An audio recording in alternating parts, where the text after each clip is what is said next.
છે એ દ્રષ્ટાંત પ્રતિકરૂપ છે, એને આપણે એમાંથી સાર ગ્રહણ કરવાનો છે, એમાં કંઈ ખણખોતર કરવાની જરૂર નથી.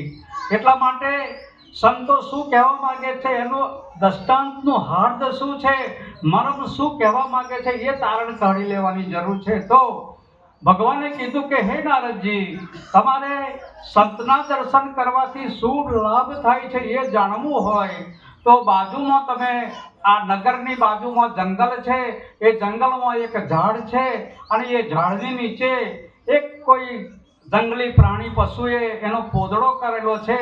એની અંદર તમે જોજો એક ગીગો એની ગોળા બનાવે છે.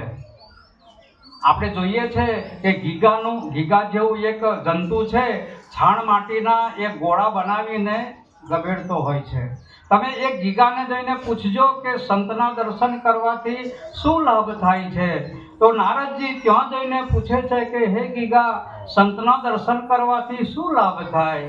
આ પ્રશ્ન પૂછ્યો અને તરત ગીગાનું શરીર, એનું દેહ છૂટી ગયું, મરણ થઈ ગયું. એનું જવાબ પણ ના મળ્યો. નારદજી પાછા આવીને ભગવાનને કહે છે કે ભગવાન, મેં ગીગાને પ્રશ્ન કર્યો પણ ગીગો એમ કે ગુજરી ગયો. કઈ વાંધો નહીં, કે તમે એક કામ કરો, આ નગરની બાજુમાં એક સરોવર છે, ત્યાં જઈ અને તમે એક હંસ છે એ હંસને પૂછો. તો હંસને પણ નારદજીએ પ્રશ્ન પૂછ્યો કે હે હંસ, સંતના દર્શન કરવાથી શું લાભ થાય? તો એમ કહેવાય છે કે હંસનું પણ શરીર છૂટી ગયું. જવાબ મળ્યો નહીં.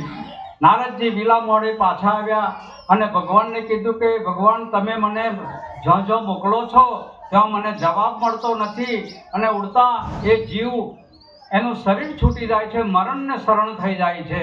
તો કંઈ વાંધો નહીં, તમે છેલ્લો એક પ્રયાસ કરો.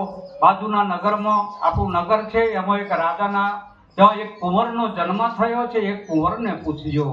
તો આ વખતે નારદજી કહે છે કે ભગવાન, પેલા તો જંતુ અને એમ કે પક્ષી જેવાને મેં પૂછ્યું, એને મરી ગયા, એનો મને કોઈ દંડ કરનાર નહોતું, પણ આ તો રાજાનું ઘર છે અને એ કુંવરને કદાચ જો એ મરી જશે તો મારી શું દશા થશે? ત્યારે ભગવાને એમને આશ્વાસન આપ્યું કે તમે ત્યાં જાઓ, આ વખતે આવું બને નહીં. અને નારદજી ત્યાં જઈને પૂછે છે, હે કુંવર, હે બાળક, સંતના દર્શન કરવાથી શું લાભ થાય છે? તો સાહેબ ત્યાં જવાબ મળે છે. જવાબ કેવો મળે છે કે હે નારદજી, તમે પહેલો પ્રશ્ન પૂછો ને ગીગાને, ત્યારે એ ગીગો હું જ હતો. તમે જ્યારે હંસને પ્રશ્ન પૂછો ત્યારે પણ હું જ હતો.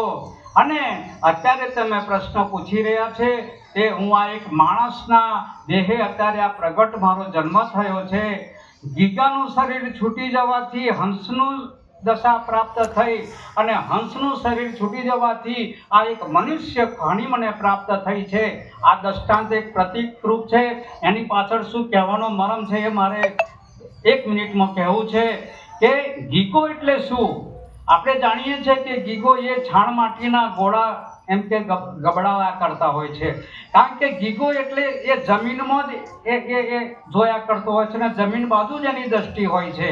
એ બીજું બહાર શું ચાલી રહ્યું છે એને કશી એને કોઈ એને પડી જ હોતી નહીં. એમ આ જીવાતમાં ગીગા સ્વરૂપ જો સુધી સમજણ હોય તો લગીને એ છે ને પોતાનું ઘરનું, ખેતરનું, નોકરીનું, ધંધાનું એમ જ રચો પચો રહેતો હોય છે. બહાર શું ચાલી રહ્યું છે, સંત ગતિ શું છે, આ એક સાહેબ ગતિ શું છે, એ વાતની જાણવાની પણ એને કોઈ જાતની એને પરવા હોતી નહીં. એ ગીગા સ્વરૂપ એ કહેવાય છે. પરંતુ જ્યારે કંઈક સંતના દર્શન થાય ને સાહેબ, ત્યારે એ ગતિમાં ફેરફાર થાય છે અને હંસ ગતિ પ્રાપ્ત થાય છે.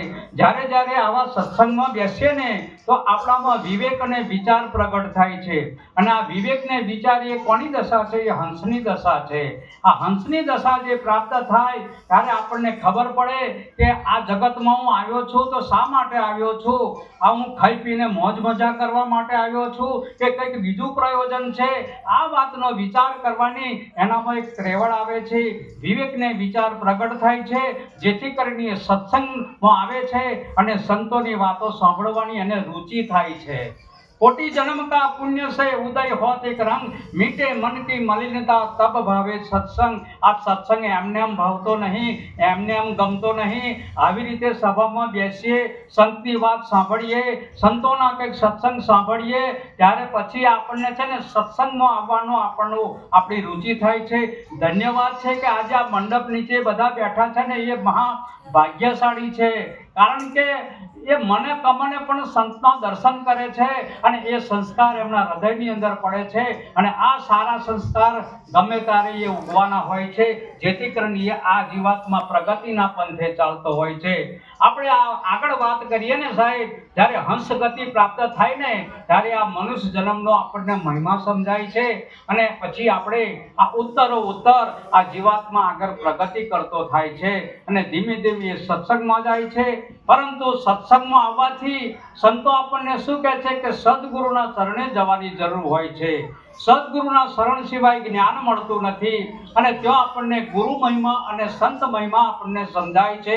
એટલા માટે અંબારામ મહારાજે આપણને ટૂંકમાં એક જ વાત કીધી છે કે મૂકી મનનું માન શરણું સદગુરુનું સેવજો।